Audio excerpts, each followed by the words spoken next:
கர்த்தரின் ஆசீர்வாதமே ஐஸ்வர்யத்தை தரும். அப்போ கர்த்தரின் ஆசீர்வாதம் நமக்கு ஐஸ்வர்யத்தை கொடுக்குன்னா நமக்கு தேவை ஐஸ்வர்யம்ங்கிறதுக்கு விட முதல்ல தேவை ஆசீர்வாதம்.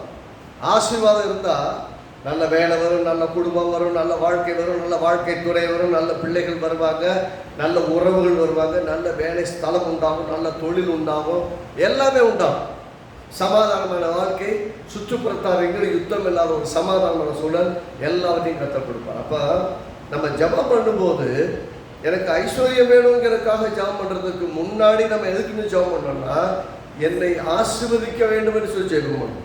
அப்போ ஆண்டவரே உங்களுடைய ஆசீர்வாதம் தான் எல்லாத்தையுமே எனக்கு கொண்டு வரும். கர்த்தாவே என்னை ஆசீர்வதியும் அப்படின்னு நீங்கள் ஜெபம் பண்ணும்போது என்ன ஜெபம் பண்ணுறீங்க? என் வாழ்க்கையில தேவையான எல்லாவற்றுக்கும் தேவையானது நீங்கள் எனக்கு உங்களுடைய ஆசீர்வாதம் எனக்கு கொண்டு வரணும் நான் நம்ம நம்புகிறேன். நீங்கள் நிறைய இடத்துல பாருங்கள், முதல்ல மனுஷனை உண்டாக்கிட்டு அவனை ஆசீர்வதிக்கும் அப்படி சொல்கிறாங்க. ஆண்டு கொள்வாயாக என்று ஆசீர்வதித்தான். நீ பழுகணும், பெருகணும், பூமியை நிரப்பணும், கீழ்ப்படுத்தணும், ஆண்டு கொள்ளணும் என்று அவர்களை ஆசீர்வதித்தார். இப்படிதான் மனுஷங்களை எல்லா இடங்களையும் கர்த்தர் ஆசீர்வதிக்கும் போது சில ஊழியங்களை செய்வதற்காக ஊழியக்காரர்கள் மேலே ஆசீர்வாதத்தை பேசினார். விசுவாசிகள் அதான் சபை இஸ்ரவேல் சபையார் மேலே ஊழியக்காரனாகி ஆரோன் மூலமாக ஆசீர்வாதத்தை பேசினார். போன வாரத்தில் பார்த்தோம். அந்த வார்த்தையை சொல்லி தான் ஆசீர்வதிக்கணும். என்ன பண்ணணும்? ஆசீர்வாதம் தானாக உங்கள் வாழ்க்கையில் வந்து பிடிச்சிக்காது. நீங்கள் அதை சொல்லி அதை டிக்ளேர் பண்ணி அதை பேசி தான் உங்கள் வாழ்க்கையில் கொண்டு வர முடியும். நான் சொல்கிறேன், எந்த விசுவாசி ஆசீர்வாதத்தை உங்கள் வாழ்க்கையில் மற்றவங்க வாழ்க்கையிலையும் நீங்கள் பேசலையோ அந்த ஆசீர்வாதம் உங்களுடையதாகிறாங்க. அப்போது ஏழை ஆசீர்வதியும் அப்படின்னு ஜெபம் பண்ண மட்டுமில்லை, இந்த தேசத்தை ஆசீர்வதியும். தேசத்தை ஆசீர்வதியும் என்ன அர்த்தம்? என்ன மீனிங்கில் சொல்கிறீங்க?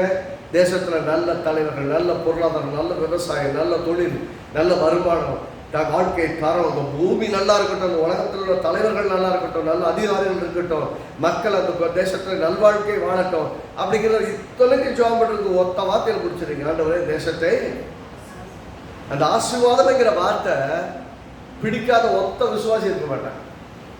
சொல்லுங்களேன், யாராவது ஒரு ஆசீர்வாதம் வேணாம், அதுவும் கூட்டம் இருக்குது. அது ஒரு கூட்டம் இருக்குது. கர்த்தர் அவர்களை வந்து கண்ணை வந்து பழச்சு தெரிய திறக்க வைக்கணும். எனக்கு ஆசீர்வாதம்லாம் வேணாங்க, செத்தா மோச்சம் போனால் போகும், அதுவே ஆசீர்வாதம் தாங்க. எத்தனை பேர் எங்கே போகிறோன்னு தெரியாமல் வாழ்ந்துட்டு இருக்கிறாங்க. எத்தனை பேர் எங்கே போகிறோன்னு தெரியாமல் இருக்காங்க. கர்த்தாவே அட்லீஸ்ட் என்னை ஆசீர்வதிச்சு என்னை ரட்சித்து உங்களுடைய பிள்ளையாக்கினீங்க, நமக்கு ஸ்தோத்திரம் இல்லையா? அதான் ரட்சிப்பே இல்லாத எத்தனை பேர் எத்தனை குடும்பங்கள் இருக்குது. அவர் ரட்சிக்கப்படுவது என்பது கிருபை. ஒவ்வொரு நாளும் வாழ்வதற்கு தேவனுடைய ஆசீர்வாதம். மரித்தாலும் இன்றைக்கு பரலோகத்தில் போய் சேர்வது தேவனுடைய ஆசீர்வாதம், கிருபை. ரெண்டு சேர்ந்து வந்து நம்முடைய வாழ்க்கையை நிறைய இதில் போக முடியாது. சரிங்க, கர்த்தரின் ஆசீர்வாதமே ஐஸ்வர்யத்தை தரும் சொன்னப்போ போன வார்த்தை பார்த்தா என்ன மதத்தில் ஜனங்கள் மேலே என்ன பண்ணணும்? நீ ஆசீர்வாதத்தை ஆர்வம் என்ன பண்ணணும் சொல்லணும். அப்போது நான் என்ன பண்ணுவேன்? அப்படி நான் நீங்கள் ஆசீர்வதிக்கலைன்னா கர்த்தரால் ஆசீர்வதிக்க. அப்போ ஆசீர்வதிக்கிற இடத்துல கர்த்தர் உங்களை வச்சிருக்கிறார். சொல்லுங்க, ஆசீர்வதிக்கிற இடத்துல கர்த்தர் என்ன வச்சிருக்கிறார்? ஆமென். ஆசீர்வதிக்கிறது என்று சபியாதவர்கள்னு சொல்றார். யாராலும் உங்களுக்கு கஷ்டமே கொடுக்க உங்களை கூட சபிக்காது. கர்த்தர் என்ன பண்ற சொல்றாரு? நீ அவனை ஆசீர்வதி. அவன் பண்றதுக்குள்ள நாசமா போனோம் அப்படின்னு நம்ம நினைப்போம். நமக்கு நடக்கிற சம்பவங்கள்லாம் பார்க்கும்போது இப்படியெல்லாம் பண்ணுறாங்களே அப்படின்னு தோணும். ஆனால் கர்த்தரின் ஆசீர்வாதம் ஐஸ்வர்யத்தை தரும். ஏன்னா நீதிமொழிகள் 18:20-21 பாருங்க. நீதிமொழிகள் 18:20-21 பாருங்க.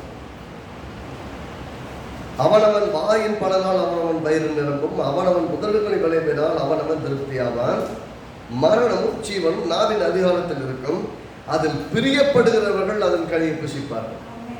என்ன பண்ணணும்? அதில் பிரியப்படணும். என்ன பிரியப்படணும்? மரணமும் ஜீவனும் நாவின் அதிகாரத்தில். என் வீடு உட்படாதுங்க. சூப்பர், நீங்கள் சொன்னபடியே உங்களுக்கு ஆகும்.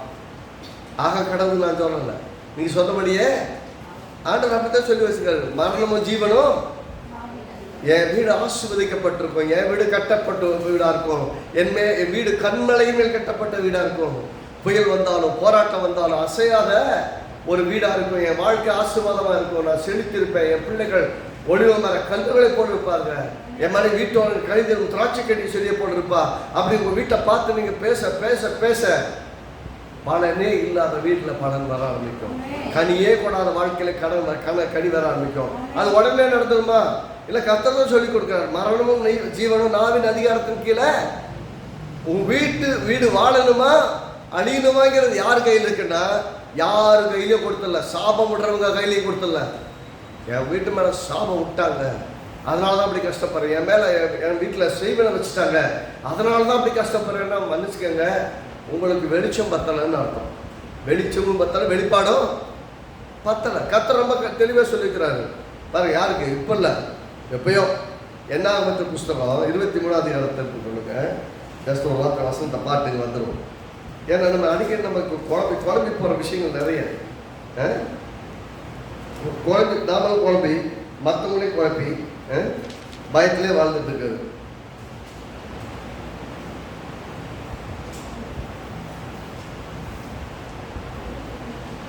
வசந்தம் பாரு. தேவன் அவர்களை எகிப்திலிருந்து, என்னாகமும் 23, 22, 23 வாசிக்கிற பாருங்க. தேவன் அவர்களை எகிப்திலிருந்து புறப்பட பண்ணினார். எங்க இருந்து? அடிமைத்தனத்திலிருந்து புறப்பட பண்ணினார். நீங்க எங்க தப்பிச்சீங்க? பிசாசின் வல்லமையில அதிகாரத்திலிருந்து காப்பாற்றப்பட்டீங்க. அதாவது இஸ்ரேல் ஜனங்களுக்கு நடந்ததுக்கும் உங்களுக்கு நடந்ததுக்கு எந்த வித்தியாசமும் இல்லை. சொல்லிட்டு பின்னாடி என்ன சொல்றாரு? பண்ணினார். காண்டாமிருகத்துக்கு ஒத்த பலன் இருக்குமா? முதல்ல எப்படிப்பட்ட பலனா இருக்கிறது? பயங்கர ஸ்ட்ரென்த். எதுக்குன்னு சொல்றாங்க? காண்டாமிருகம்னு சொல்றாங்க. சரி, காண்டாமிருகத்துக்கு ஒத்த பலன் அப்படின்னா அவனுடைய தோளுடைய தன்மை மிக தடிமனாக இருக்கும். நீங்க கண்டதில் வச்சு குத்தியெல்லாம் ஈஸியாக கிழிச்சிட முடியாது. அப்ப காண்டாமிருகத்துக்கு ஒத்த பலன்னா உங்களை தாக்கி அடிக்கக்கூடிய அளவுக்கு உங்களுக்கு யாருக்குமே பலன் இல்லைன்னு சொல்ல வர்றார். இது ஏன் பாருங்க, எகிப்திலிருந்து புறப்பட பண்ணினான்னு சொல்லிட்டு காண்டாமிருகத்துக்கு ஒத்த பலன் இருக்குன்னு ஏன் சொல்லணும்? First you need to understand that you have been strengthened by God. தேவனால, உங்களை வல்லமையினால, பராக்கிரமத்தினால, திறமையினால, ஆற்றலால உங்களை கர்த்தர் நிறைச்சு விட்டு இருக்கிறார். என்னைக்கு இயேசு உங்க உள்ளத்துல வந்தாரோ அன்னைக்கே நீங்கள் பலசாலிகளா இருக்கிறீர்கள். உள்ள மட்டும் கிடையாது, ஸ்பிரிச்சுவலா மட்டும் கிடையாது, பிசிக்கலாவும். உடம்ப பார்த்தீங்கன்னா அப்படியே ஒல்லியா இருப்போம். ஆனா உள்ள இருந்து பலன் வந்தா தூக்க முடியாதது கூட தூக்கி செய்ய முடியாத கூட செஞ்சிடலாம். நமக்கு நடக்கக்கூடிய சோதனைகள் மத்தியில் கூட தைரியமா பயணித்து முன்னேறி போயிட்டேன். காண்டாமிருகத்துக்கு ஒத்த பலன்னா தனக்கு முன்னாடி எதிரி யாரெல்லாம் பார்க்காது, யாரை பத்தி கவலையே படாது, எதிர்த்து நிற்கிற மாதிரி தான் வந்து நிற்கும். அதனுடைய வலிமை வேற. அதனால சொல்றேன்னா கர்த்தர் நம்ம எப்படி ஆக்கியிருக்காங்கன்னா எகிப்திலிருந்து அவரை புடப்பர பண்ணி காண்டாமிருகத்துக்கு ஒத்த பலனை கொடுத்திருக்கிறார். நான் எப்படி சொல்வேன்? ரட்சிக்கப்பட்ட நாளிலே கர்த்தர் உங்களுக்கு காண்டாமிருகத்துக்கு ஒத்த மனோ வலிமையை, என்ன வலிமையை, ஆவிக்குரிய வலிமையை கர்த்தர் உங்களுக்கு கொடுத்திருக்கிறார். If you are spiritually strong, you can carry out anything. ஆவிக்குரிய வாழ்க்கை நீங்க பலமுள்ளவர்களா இருந்தால் எதையும் செய்ய திராணி உள்ளவர்களா இருக்கு. வேதாந்தம் சொல்றது. அதனால்தான் அப்போஸ்தலனாகிய பவுல் சொல்லுகிறார், என்னை பலப்படுத்துகிற கிறிஸ்துவினால் எல்லாவற்றையும் செய்ய எனக்கு. ஆமா, எனக்கு நான் வீக்கெல்லாம் யோசிக்கலைங்கிறாரு. நான் வீக்கா இருக்கிறேன், எனக்கு உதவி செய்யுங்க, ஆண்டவர்கிட்ட ஜெபம் பண்றேன். ஆண்டவர் என்ன சொல்றாரு? நீ எங்க பலவீனமா இருக்கியோ அங்கே ஏன் பலனை தருவீங்கிறார். அவர் ஏன் பலனை தருவேன்னு சொன்ன இவர் எப்படி எடுத்துக்கிறாரு அடுத்த லெவலுக்கு? அதுக்கப்புறம் நான் பலவீனன்னு பேசல, நான் பலவீனன்னு பேசல. அவர் பலவான் எப்படி சொல்றாருன்னா, என்னை பலப்படுத்துகிறதுக்கு கர்த்தர் இருக்கிறபடியால் நான் எல்லாவற்றையும் செய்ய எனக்கு. இப்ப நான் வீக்குன்னு ஃபீல் பண்ணல. நான் எங்க வீக்கோ அங்கே தேவன் என்ன ஸ்ட்ராங்கா இருக்கிறார். அப்ப நம்ம எங்க வீக்குன்னு யோசிக்கிறோமோ இந்த ஏரியாவில் வந்து ரொம்ப அந்த அளவுக்கு வீக்குங்க. சில பிள்ளைங்க சொல்லுவாங்க, எனக்கு மேத்ஸ் ரொம்ப வீக்குன்னு. என்ன மாதிரியே மேத்ஸ் எல்லாம் சுட்டு போட்டால் வராதும்பாங்க. சைன் திட்டாமாங்க, காசு திட்டாமாங்க, டேன் திட்டாமாங்க, அதெல்லாம் அந்த வார்த்தை மட்டும் தான் தெரியும். அதுக்குள்ளே எத்தனை ஃபார்மா ஒன்றுமே தெரியாது.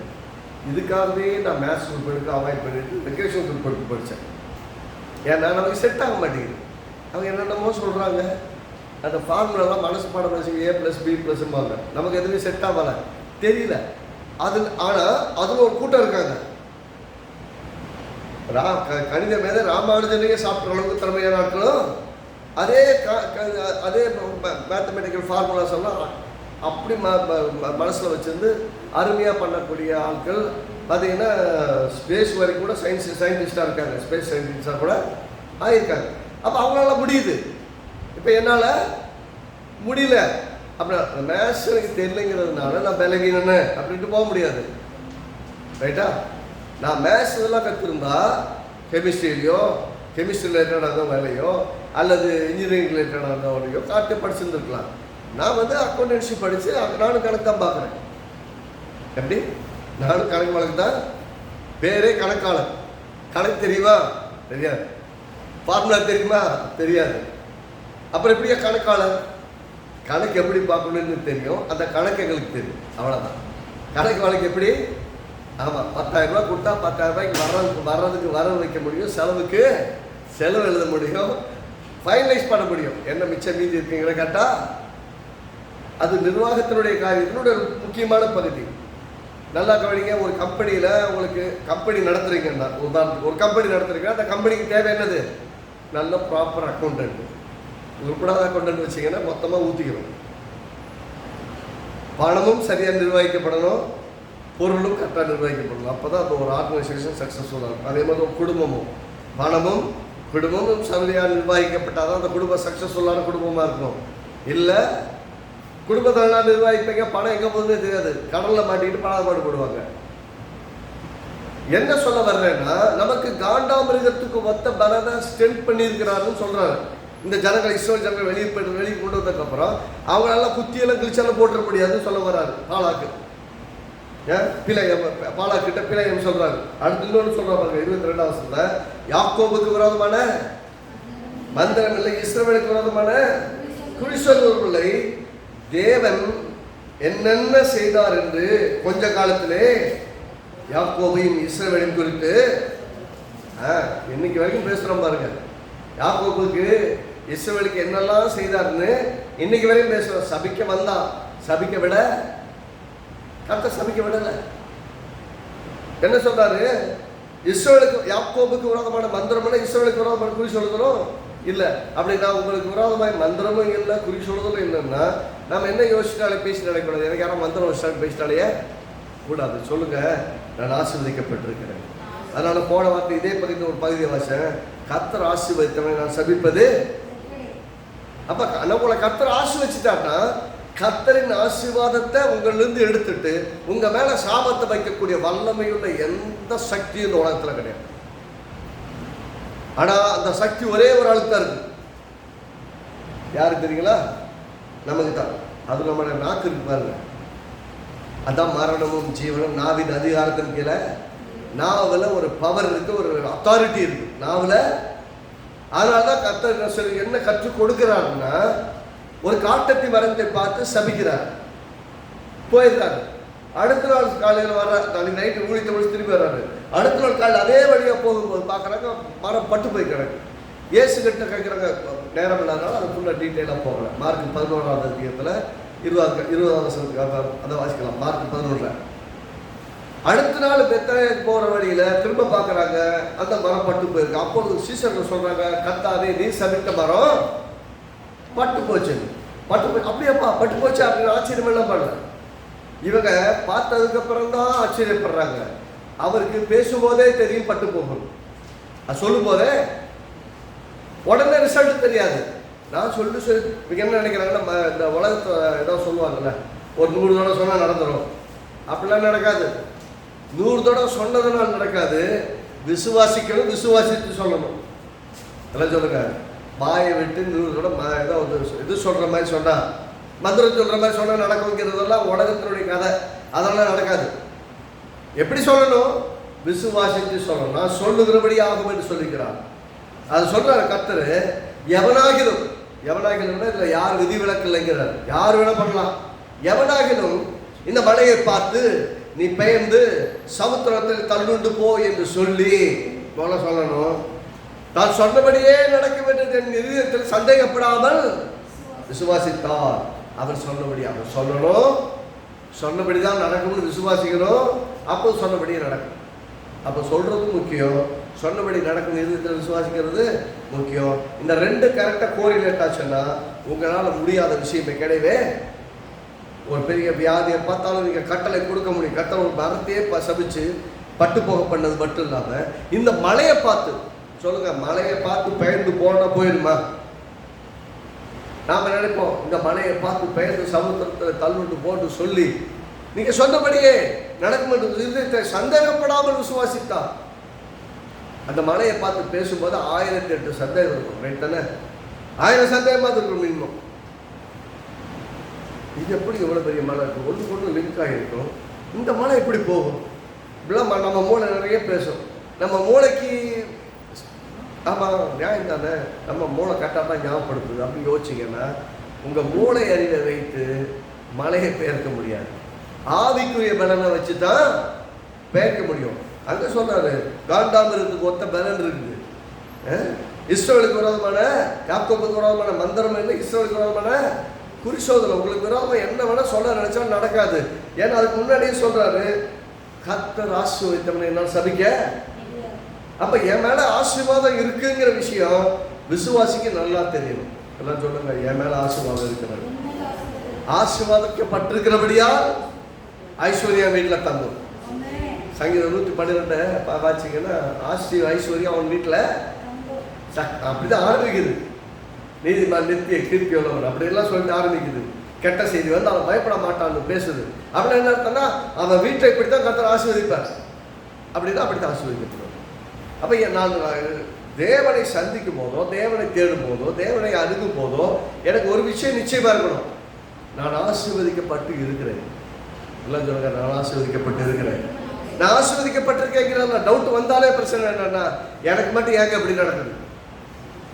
உங்கள் வாயிலிருந்து எப்பயாவது எனக்கு மட்டும் ஏங்க நடக்குதுன்னு ஒரு விசுவாசி பேசுகிறாங்கன்னா என்ன பொறுப்புனா அந்த விசுவாசி வேற லெவலில் விசுவாசிக்கிறாங்கன்னு அர்த்தம். எப்படி வேற லெவலில் அப்படின்னா நெகட்டிவாக விசுவாசிக்கிறாங்கன்னு அர்த்தம். எனக்கு மட்டும் ஏன் நடக்குதெல்லாம் கிடையாது. அந்த வார்த்தைகள் இருக்குல்ல, நான் ரொம்ப முக்கியமாக அந்த வார்த்தைகளை பற்றி நான் கவனமாக பேச விரும்புகிறேன். நீங்கள் என்ன பேசுகிறீங்களோ அது உங்களுடைய. போன வார்த்தை சொல்லும்போது ஆரம்பிக்கும் சொன்னேன், உங்கள் வாயில் அந்த வார்த்தை வர்ற வரைக்கும், தொண்டையில் இருக்கிற வரைக்கும் தான் அந்த வார்த்தைக்கு நீங்கள் ராஜா. அந்த வார்த்தைக்கு மேலே நீங்கள் ராஜாவாக இருக்கீங்கன்னா நீங்கள் வாயை விடுற வரைக்கும் தான், அந்த வார்த்தை உங்கள் நாக்கிலிருந்து வெளியே வர்ற வரைக்கும் தான் நீங்கள் ராஜா. அந்த வார்த்தைக்கு பேசிட்டீங்கன்னா அந்த வார்த்தை தான் உங்களுக்கு ராஜா. யோசிச்சு பாருங்க, பேசுகிறீங்க ஒருத்தட்ட ஒரு மாதிரி மோசமான வார்த்தையை பேசுறீங்க, அது வரைக்கும் எந்த பிரச்சனை சண்டை போட்டாங்களோ அது எது ஒரிஜினல் பிரச்சனையோ அந்த பிரச்சனை மாறிடும். எங்கே ஆரம்பிக்கும், நீ எப்படி என்ன இப்படி வயசாக போச்சுன்னு சண்டை போடுவாங்க. ரைட்டா? என்னை பார்த்து ஏன் இந்த வார்த்தையை சொன்னேன் அப்படி சொல்லிட்டு அவங்க ஒரு வார்த்தையை பேச, நீங்கள் ஒரு வார்த்தை, அதாவது சாதாரணமாக போக வேண்டிய விஷயத்த ஒரு வார்த்தை நிமித்தமாக அதை கடூரமாக மாற்றி விட்டுறது. அதே சொல்லுங்கள், ஒரு வார்த்தை உங்களை கடினமாக பேசும்போது கர்த்தர் உங்களை ஆசீர்வதிப்பார்கள். சொல்லி பாருங்களேன். வேலைக்கு பார்ப்பேன், பைத்தியம் இதை பேசி பிரயோஜனம் ஒதுக்கி போயிடும், சண்டை போல வரணும் கூட. என்ன சொல்ல வருகிறேன்னா, நீங்கள் அந்த வார்த்தையை நீங்கள் ஆளுகையை செய்கிறீங்க. அந்த வார்த்தையை கொண்டு உங்களை சபிக்கிறாங்க, திட்டுறாங்க, சண்டைக்கு வர்றாங்க. அது வீடாக இருக்கலாம், வெளியாக இருக்கலாம். ஆனால் இப்போ வர்றவங்ககிட்ட கர்த்தர் உங்களை ஆசீர்வதிப்பாருங்க அப்படி சொல்லுங்கன்னா அவங்களுக்கு என்ன ஆகும், திட்டன்னு வர்றவங்க கூட ஆமாடா அப்படி இப்படின்னு ஏதாவது பேசுவாங்க. ஆனால் திரும்ப பரவாயில்ல கர்த்தர் உங்களை ஆசீர்வதிக்கட்டும் அப்படி 2-3 தடவை சொன்னீங்கன்னா இதை ஜெயிக்க முடியாதுன்னு போயிடுவாங்க. ஏன்னா ஆசீர்வாதத்துக்கு அவ்வளோ பெரிய வல்லமை இருக்குது, சும்மா கிடையாது. அப்போ கர்த்தரின் ஆசீர்வாதம் ஐஸ்வர்யத்தை தரும்னு சொல்கிறதும், இயேசு இந்த மலையை பார்த்து, மரத்தை மட்டும் இல்லை, இந்த மலையை பார்த்து பெயர்ந்து சமுத்திரத்தை தள்ளுண்டு போன்னு சொல்லி தான் சொன்னபடியே நடக்க வேண்டும். உங்கள் இருதயத்தில் சந்தேகப்படாமல் விசுவாசித்தா நீங்கள் சொன்னபடியே ஆகும் அப்படின்னு கர்த்தர் உங்கள்கிட்ட பேசுகிறாருன்னா கர்த்தரால் எதையும் செய்ய முடியும், எதையும் மாற்ற முடியும். அப்போ நீங்கள் பேசினா தான் அது மாறும். அப்போ நீங்கள் விசுவாசிக்கணும், விசுவாசித பேசணும். அப்போ மரணமும் ஜீவனும் நாவின் அதிகாரத்தின் கீழே இருக்குது. அதனால் உங்களை மேலே ஆசீர்வாதம் இருக்கும்போது உங்களை சபிச்சா சாபம் வராது, உங்கள் மேலே சொல்லப்படுற எந்த குறி சொல்லுதலும் நிறைவேறாது. ஏனென்றால் you are protected by the blessing. நீங்கள் ஆசீர்வாதத்தினாலே மூடப்பட்டிருக்கு. சொல்லுங்க, ஆசீர்வாதத்தினால என்ன? அதனால தான் யோபு 1 அதிகாரத்தில் வந்து ரொம்ப பொறாம வந்துருச்சு. வந்து பிசாசு சொல்கிறான், நீ சும்மா யோபு ஆசை வச்சுருக்கீங்க, நீர் அவனையும், நல்லா கவனிங்க சொல்கிற விஷயத்தை அப்படியே சொல்கிறேன், நீர் அவனையும் அவன் வீட்டையும் அவனுக்கு உண்டான எல்லாவற்றையும் சுற்றிலும் ஏன் நினைக்கவில்லையா? அவன் கையின் கிரியைகளையெல்லாம் ஆசீர்வதித்து வருது. என்னம்மா அவன் செய்கிறதெல்லாம் ஆசீர்வாதமாக இருக்குது. பிசாசுக்கு எங்கே டென்ஷன் வரும்னா, நீங்கள் செய்கிறதெல்லாம் ரொம்ப சக்ஸஸ்ஃபுல் ஆச்சுன்னா ஏதாவது குட்டி கலாட்டம் பண்ணணும், யாரையாவது வச்சு குட்டி கலாட்டம் பண்ணணும். நீங்கள் 10 படி ஏறும்போது எப்படியாவது உங்கள் காலை பிடிச்சி ஒரு 4 படியாவது கீழே இறக்கணும். அதுக்கு ஒருத்தன் வருவான், சுற்றி ஆட்கள் அனுப்புவான். எப்படி நடக்கும்? ஆனால் அது மத்தியில் நீங்கள் எப்படி சக்ஸஸ்ஃபுல்லாக விசுவாசத்தில் பயணிக்கிறீங்க, பெற வேண்டியதை பெற்றுக்கொண்டிருக்கீங்க, ரொம்ப முக்கியம். இல்லைன்னா ஏமாத்துவீங்க. அப்போ விசுவாசத்தோடு பயணிக்கிறோம். அப்போ நாவின் அதிகாரத்தின் கீழே மரணமும் இருக்குது, ஜீவனும் இருக்குன்னா நான் பேசுகிற வார்த்தை மிக மிக மிக ஜாக்கிரதையாக இருக்கணும். ஏன்னா லூக்கா சுவிசேஷம் 6ஆம் அதிகாரம் பாருங்க. லூக்கா 6ல் கர்த்தர் நமக்கு நினைப்பூட்டுகிற விதம் வித்தியாசம். லூக்கா சுவிசேஷம் 6ஆவது அதிகாரம்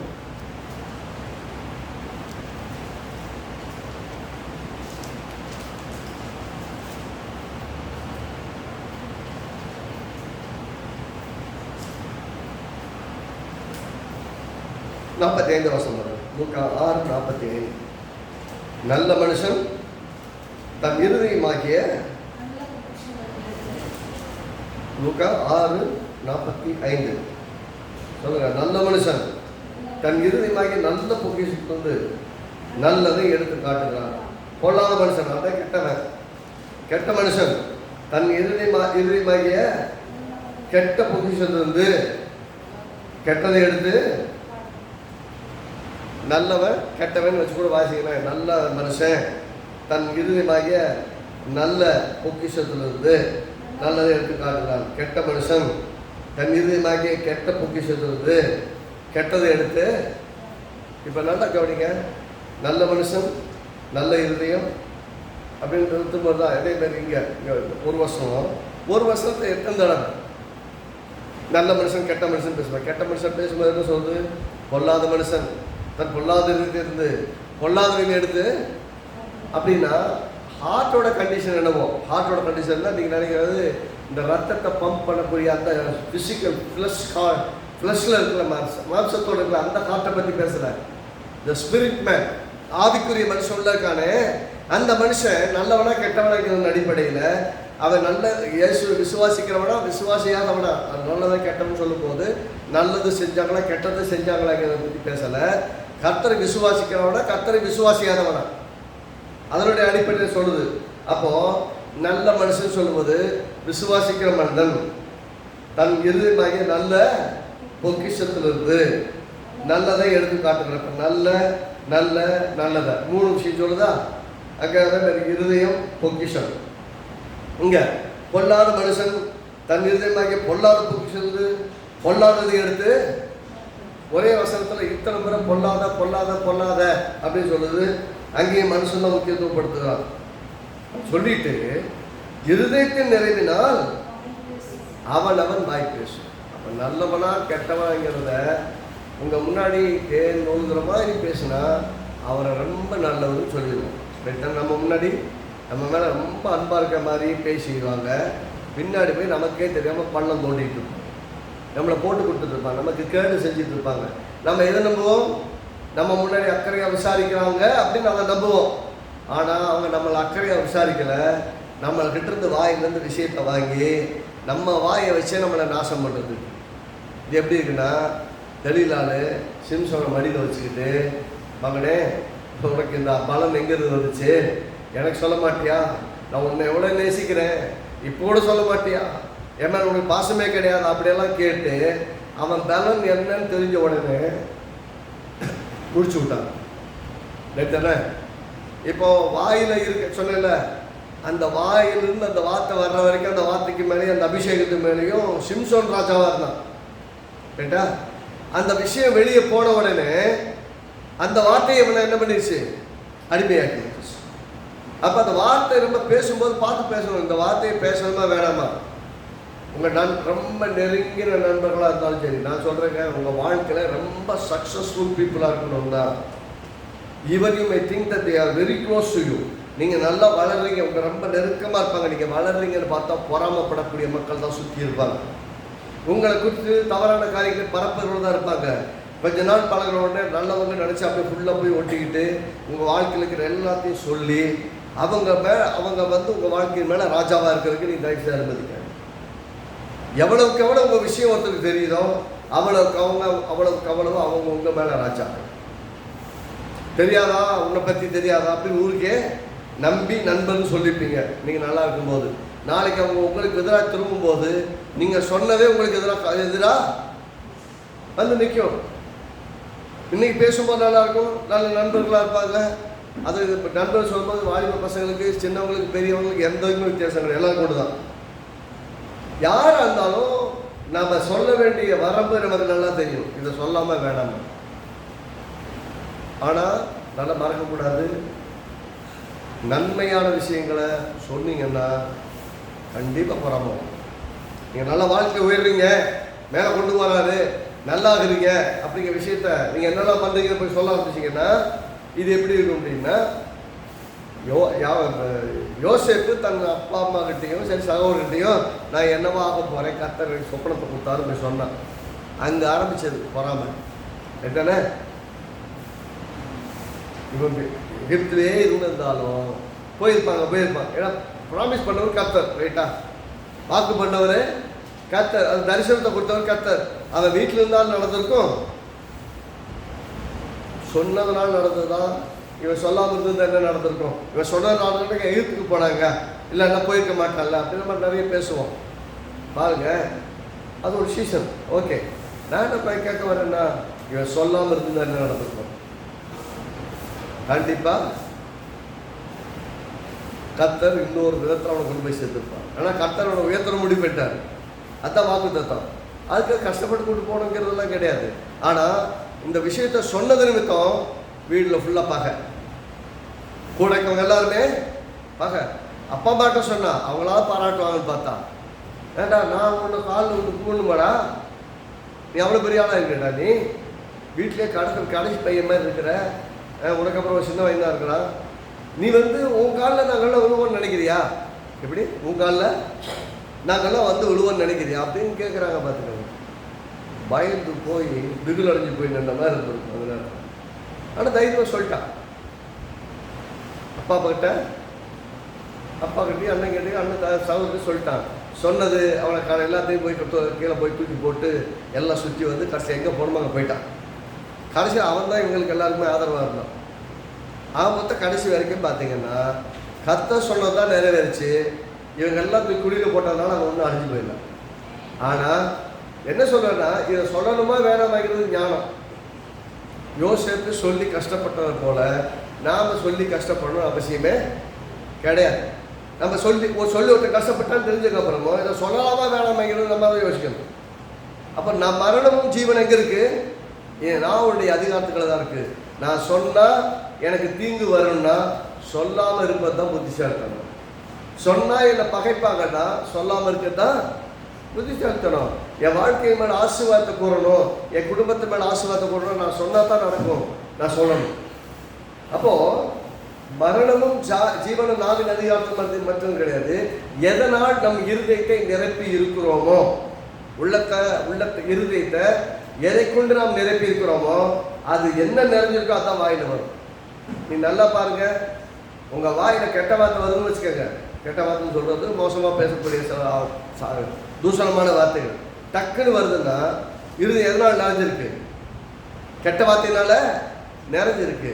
அதே இது கர்த்தருடைய வசனத்தினால் நிறைந்திருக்க மனுஷனை பாருங்க, எல்லாத்துக்கும் கர்த்தாவே ஸ்தோத்திரம் ஆண்டவரே, நீ நமக்கு துணையாக இருக்கீங்க, நீங்கள் எல்லாத்தையும் மாற்றிட்டு தருவீங்க, நான் ஜெயிச்சு முன்னாடி போவேன், இப்படி பேசுவாங்க.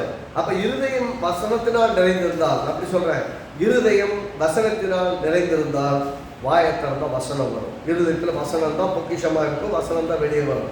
இருதயத்தில் கோபம் நிறைந்திருந்தால் உங்கள் வாயை திறந்தாலே கோபம் தான் வரும், வெறுப்பு தான் வரும், வெறுப்பு பேச்சு தான் வரும். இருதயத்தில் பகை நிறைந்திருந்தால் பகை உணர்வோடு தான் பேசுவீங்க, பகை உணர்வோடு தான் திறந்துவீங்க. பாருங்க, சவுல் தாவீதை துரத்திக்கிட்டே இருந்தார். சவுல் நன்மை செய்த பின்னாடியும் துரத்தித்தான் இருந்தார். நீ என்னை விட உத்தமன்னு சொல்றாரு, ஆனா துரத்தித்தான் இருக்கிறாரு. ஏன்னா அபிஷேகம் பெற்றவன் மேல இருக்கிற அபிஷேகத்துக்கு விரோதமா அபிஷேகத்தை இழந்து போனவர்களுக்கு பொறாமையும் வெறுப்பும் காழ்ப்புணர்ச்சி வரத்தான் செய்யும். அல்லது அந்நிய சக்திகளால் ஆளப்படுகிறவர்களுக்கும் வெறுப்பும் கோபமும் முறுமுறுப்பும் வரத்தான் செய்யும். அப்போ பிசாசினால் ஆளப்படுகிறவர்களுக்கு உங்களுடைய வாழ்க்கையில் இருக்கிற நம்பிக்கையை உடைக்கிறதுக்கு அவங்களுக்கு ஒரே ஒரு ஆப்ஷன் தான். உங்க இருதயத்தில் இருக்கிற கர்த்தருடைய வசனத்தை எடுத்து போடணும், கர்த்தருடைய வார்த்தையை எடுத்து போடணும், நம்பிக்கையை எடுத்து போடணும். நீங்க வாயை திறந்தாலும் விசுவாசமா பேசுறீங்களே, அந்த விசுவாசமான வார்த்தைகள் வராதபடிக்கு அதை நிறுத்திட்டா அவ்வளோதான், முடிச்சிடலாம். அப்ப இருதயத்தின் நிறைவு அவனவன் இருதயத்தின் நிறைவு அவனவன் வாய் பேசும். நீங்க உங்க இருதயத்தை எதனால் நிரப்பிருக்கீங்கன்னு யோசிச்சு பாருங்க. இருதயம் வார்த்தையினால் நிறைந்திருந்தால் வார்த்தையினால் வரும், வார்த்தைகள் வெளியே வரும். ஆசீர்வாதத்தினால் நிறைந்திருந்தால் ஆசீர்வாதத்தை பேசுவீங்க. சாபத்தை பேசுகிறவரால் நிறைந்திருந்தால் சாபத்தை பேசுவீங்க. பயத்தினால் நிறைந்திருந்தால் பயத்தை பேசுவீங்க. எப்பயுமே பயத்தை பேசுகிற விசுவாசிகள் வெற்றி அடைய முடியாது. விசுவாசிகளாக இருந்தால் பயமே உள்ள இருந்தாலும் சரி, சரிங்க நெருப்பு 7 மடங்கு சோளம் எரியுது, பயந்துருப்பாங்களா இல்லையா? பயம் இருக்குன்னு உள்ள. ஆனால் என்ன பேசுகிறாங்க? நீ நெருப்புல ஒன்று போட்டுக்கப்பா, நான் இந்த இதெல்லாம் வணங்க மாட்டேன், ராஜாவை இந்த சிலையெல்லாம் நான் வணங்க மாட்டேன், ராஜாவை வணங்க மாட்டேன். இப்படி போய் நிற்கிறான். எதுக்கு? நான் தேவனைத்தான் தொழுது கொள்ளுவேங்க. இப்போ தேவனை தொழுது கொள்ளணுமா மனுஷனை தொழுது கொள்ளணுமான்னு வரும்போது தேவனைத்தான் தொழுது கொள்ளணும். தேவன் தான் ஆராதிக்கப்படத்தக்கவன். அதுக்காக நிற்கிறாங்க. அதுக்காக தூக்கி அக்கினி சுவாலையிலையும் போடுறாங்க. ஆனால் அக்கினி சுவாலையில் போட்டாலும் அக்கினியே அவங்க வேகாமல் பத்திரமா வெளியே வராங்க. முன்ன மடங்கு சொன்னப்போ கூட 1 மடங்கு தான் இருக்குது. மாட்டேன்னு உடனே 7 மடங்கு ஏற்றுறாங்க. ஹீட்டு ஓவர் ஹீட்டாக இருக்குது. தூக்கிட்டு போனாங்கலாம் செத்து போயிட்டாங்க. ஆனால் உள்ளே போனால் உள்ளே போயிட்டு அப்படியே ஃபயர் ஃப்ளேம் எல்லாம் வெளியே வந்தால் இதை ட்ரெஸ்ஸு கறி இருக்கும், ஸ்மெல் அடிக்கும், பார்த்தா ஒன்றுமே இல்லை. எப்படி போனாங்களோ அப்படியே. நான் சொல்கிறேங்க, நீங்கள் விசுவாசத்தில் பேச ஆரம்பிச்சிங்கன்னா நீங்கள் ஃபயர்லேயே சிக்கினாலும் ஃபயரில் சிக்கணும். இந்த நெருப்பை பற்றி மட்டும் சொல்ல, உங்கள் பிரச்சனை ஃபயர் மாதிரி உங்களை சுற்றி பற்றி எரிய மாதிரி உங்களை எரிச்சிருமே நினச்சிங்கன்னா கூட அதுலேயும் போயிட்டு சாதாரணமாக கடந்து வந்துடுவீங்க. அதனால தான் தாவீது சொல்கிறான், கர்த்தரின் மேய்ப்பராக இருக்கான்னு சொல்லிட்டு, நான் அழுகையும் பள்ளத்தாக்கை உருவ நடந்து கொண்டு அதை நீரூற்றாக்கி கொள்வேன். போனது அழுகையின் பள்ளத்தாக்கா, அங்கே போன அழுதுகிட்டே போகிறாங்களா, ஆனால் அதையும் நீரூற்றாக்கி கொண்டுன்னா அதை குடிக்கிறதுக்கான தண்ணி மாதிரி மாற்றிட்டு அதையே குடிச்சு அந்த பள்ளத்தாக்கை கிராஸ் பண்ணி நான் வெளியே வந்துடுவேங்க. அப்படின்னா the attitude toward the situation should be different.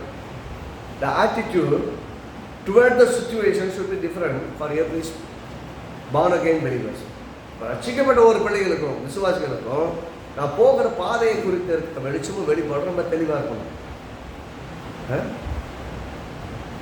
நான் யோபு சொல்றான்ல, நான் போகிற பாதையை கர்த்தர் நான் சோதிக்கப்பட்ட பின்பு பொண்ணாக விளங்குவேன். அவன் செத்து போயிடலாம் சொல்லல, அழிஞ்சு போயிரு என்ன சொல்றேன்னா பொண்ணா விளங்குவேன்.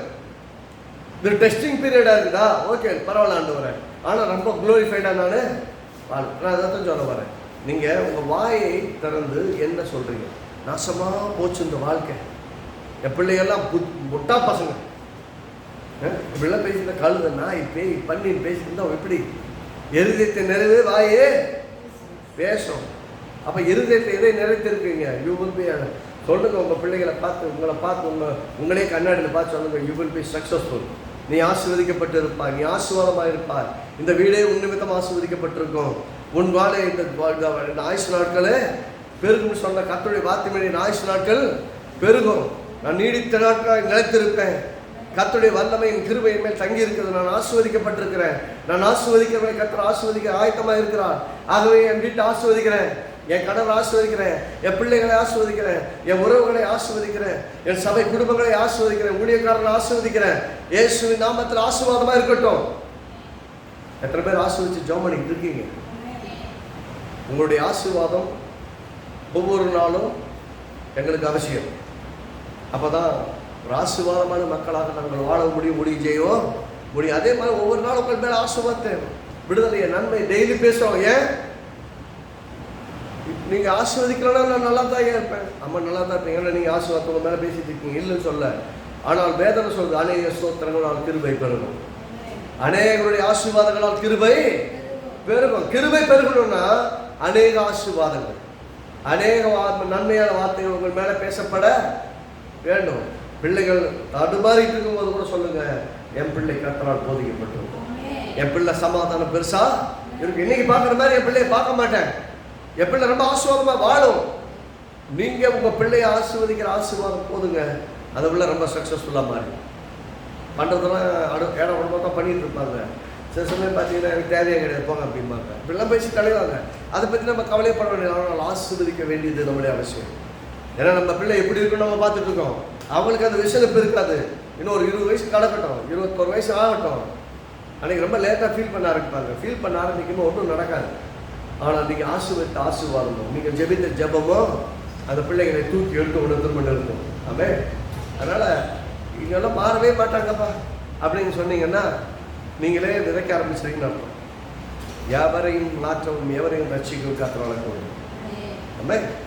எவரையும் மாற்ற முடியும், எவரையும் ரட்சிக்க முடியும். கர்த்தரால் முடியாத ஆள் கிடையவே கிடையாது. அதை விசுவாசிப்போம், அதை முக்கியமாக நம்புவோம். அது கர்த்தர் பெரிய காரியங்களை செய்வார். நான் எத்தனையோ தீவிரமாக சில கொலைகளை கூட செய்கிறேன் அப்படிங்கிற அளவுக்கு போயிட்டு இருந்தார்கள். எத்தனையோ பேர் ரட்சித்து வந்து, எத்தனையோ பேர் ஜெயிலில் இருந்தாலும் ரட்சிக்கப்பட்டு வெளியே வந்து சாட்சிகளாக வாழ்கிற எத்தனையோ ஊழியக்காரங்களுக்கு. அந்த ஊழியக்காரங்களாக கர்த்தர். அப்போ நம்ம சூழ்நிலையை பார்க்கக்கூடாது, கர்த்தர் என்னவா செய்ய போறாருங்கிறத பார்க்கணும். அப்புறம் கர்த்தர் உங்கள் மேலே ஆசை வச்சிருக்கிறாரு. உங்கள் மேலே செய்ய சொல்லப்படுகிற, உங்களுக்காக வைக்கப்படுகிற மந்திரமும் வாய்க்காது, உங்கள் மேலே சொல்லப்படுகிற குறி சொல்லுதலும் நிறைவேறாது. ஆனால் நீங்கள் சொல்கிற வார்த்தைகள் எல்லாம் உங்களுக்குள்ள நிறைவேறும். அது ஆசீர்வாதத்தை சொன்னீங்கனாலும் சாபத்தை சொன்னாலும். அது சொன்னேன்ல, உங்களை சபிக்கிறதுக்கு இந்த உலகத்தில் யாரும் கிடையாது. ஆனால் உங்களை யார் ஆசீர்வாதத்தாலும் ஆசீர்வதிக்கப்படுவீங்க. உங்கள் மேலே சொல்கிற சாபம் பழிக்காது. ஏன்னா நீங்கள் ஏற்கனவே ஆசீர்வதிக்கப்பட்டு இருக்கிறீங்க. விசுவாசிக்கிறவங்க, ரட்சிக்கப்பட்டவங்க ஆசீர்வதிக்கப்பட்டு இருக்காங்க. உங்கள் மேலே சாபத்தை சொல்ல முடியாது, சொன்னாலும் பழிக்காது. ஆனால் அந்த சாபத்தையும் அந்த ஆசீர்வாதத்தையும் சாபமாய் மாற்ற முடியுமா அப்படின்னா கண்டிப்பாக முடியும். யாரால? உங்களால் மட்டும்தான் முடியும். மற்றவங்க உங்களை சபிச்சதுனால நீங்கள் சாபமாகிறது இல்லை. அந்த சாப வார்த்தையை உங்கள் மனசில் வச்சுக்கிட்டு என்னை சபிச்சுட்டாங்க, ஐயோ என் வாழ்க்கையே போச்சு, எதிர்காலமே போச்சு, இது வரைக்கும் அவன் சாபம் விட்டு ஒருத்தர் கூட நல்லா இருந்ததில்லை, அவங்க சொன்னபடி தான் நடந்திருக்கு அப்படின்னா நானும் சொல்லுவேன், நீங்கள் சொன்னபடி தான் ஆகும். எப்படி? நீங்கள் எதை பற்றி சொல்கிறீங்களோ அது பற்றி தான் நடக்கும். அதனால் மற்றவங்க உங்களை பற்றி என்ன சொன்னாங்க அப்படின்னு கவலைப்படாதீங்க. நான் உங்களுக்குள்ள ஆவியானவர் இருக்கிறேன். சொல்லுங்க, எனக்குள்ள ஆவியானவர் இருக்கிறார். என் வார்த்தையோடு கூட என் ஆவியானவர் கலந்திருக்கிறார். நான் ஒருத்தனை ஆசீர்வதித்தால் அவள் ஆசீர்வதிக்கப்படுவார். அப்படியே அப்ப என் வாழ்க்கையை பற்றி நான் என்ன ஆசீர்வாதத்தை பேசினாலும் அது ஆசீர்வதிக்கப்படும்.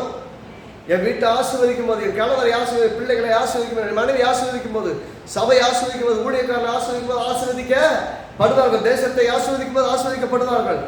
இந்த எலெக்ஷன் ஆசீர்வாதமாக நடக்கட்டாண்டவரை சொன்ன எலெக்ஷன் ஆசீர்வாதமாக கர்த்தர் நடத்துவார். நம்முடைய ஜெபங்கள் முக்கியம், ஆசீர்வாதம் முக்கியம். நல்ல தலைவர்கள் வரணும், ஆட்சியை நடத்தணும், ஜனங்கள் சமாதானமாய் வாழ்வதை உத்தரவாதப்படுத்தணும். அதுக்கான நல்ல தலைவரை கர்த்தர் தான் உருவாக்கி கொடுக்கணும். ஒவ்வொருத்தருக்கும் ஒவ்வொரு சாய்ஸ் இருக்கும். எவர் வந்தால் நல்லா இருக்கும், அவர் வந்தால் நல்லா இருக்கும். இல்லை இல்லை, கர்த்தர் சித்தமானது, கர்த்தருக்கு சித்தமானவர்கள் வந்து ஆட்சியில் உட்காரணும். அது உங்களுக்கு பிடிச்ச கவர்மெண்டா இல்லாமல் இருந்தாலும் கூட, எப்படி நமக்கெல்லாம் பிடிச்ச கவர்மெண்ட் இதுதான் அப்படின்னு நினைச்சா கர்த்தருக்கு பிடிச்ச கவர்மெண்ட் தான் வரணும். ஒன்று அந்த கவர்மெண்ட் மூலமாக நமக்கு கற்றுக் கொடுப்பார், இல்லை நம்மளை இன்னும் உயர்த்துவார். கற்றுக் கொடுக்கறதுனா அந்த காலத்தில் கற்றுக்கணும். விசுவாசமாக வாழ்றது எப்படி, இந்த சூழ்நிலை மக்கள் கர்த்தரோட நடப்பது எப்படி, விசுவாசிக்க பயிற்சியை பண்ணவே முடியாத நிலைமையிலும் கர்த்தருடைய சித்தத்தை செய்வது எப்படின்னு கற்றுக்கணும். இந்த தேசத்தின் மாற்றங்களுக்காக நான் ஜெபிக்க வேண்டிய காரியத்தை எங்கே தடுமாறி போனேன் அப்படிங்கிறத என்ன சீர்படுத்தி சபை சிறப்படுத்திக் கொள்வதற்கு, சபையின் உறவுகள் சிறப்படுவதற்காக கர்த்தர் சில சமயம் நமக்கெல்லாம் விருப்பம் இல்லாத ஆட்சியையும் கர்த்தர் கொண்டு வைப்பார். இப்போ நம்ம விரும்பின ஆட்சி தான் வரணும் இல்லை, அநேகருடைய செல்வி தானே மெஜாரிட்டி செலக்டட், அவர் ராஜாவாக இருக்கிறார். இப்போ மெஜாரிட்டியாக இருக்கக்கூடிய ராஜா இருக்கிறாருன்னா அந்த ராஜ்யத்துக்கு கீழ்ப்படியணும், சட்டத்திட்டங்களுக்கு கீழ்ப்படியணும். அவளை அதுக்காகத்தான் கடவுள் வைத்திருக்கிறார். அதே நேரத்தில் நீங்கள் தேவனை ஆராதிக்கிற விஷயத்தில் காம்ப்ரமைஸ் பண்ணணும்னு அவசியமே கிடையாது. அதான் இப்போ சாத்ராக் மேஷாக் ஆபேத்நேகோ வந்து கர்த்தருக்கு உண்மையாக இருந்தாங்க, அதில் ராஜாவுக்கு உண்மையாக இருந்தாங்க.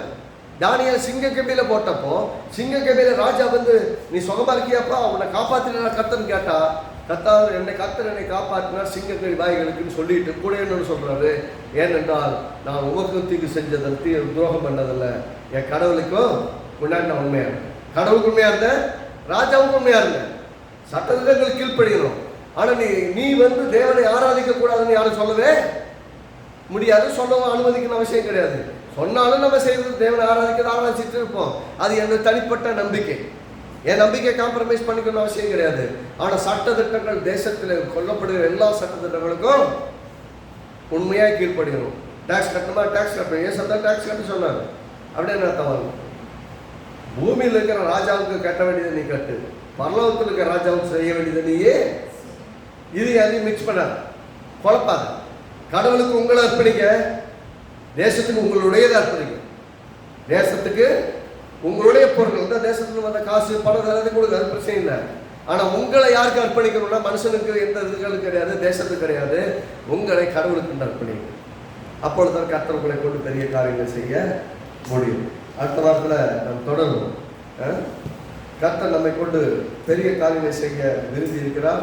நம் மூலமாக பெரிய காரியங்களை கர்த்தர் செய்வார். ஆமென்.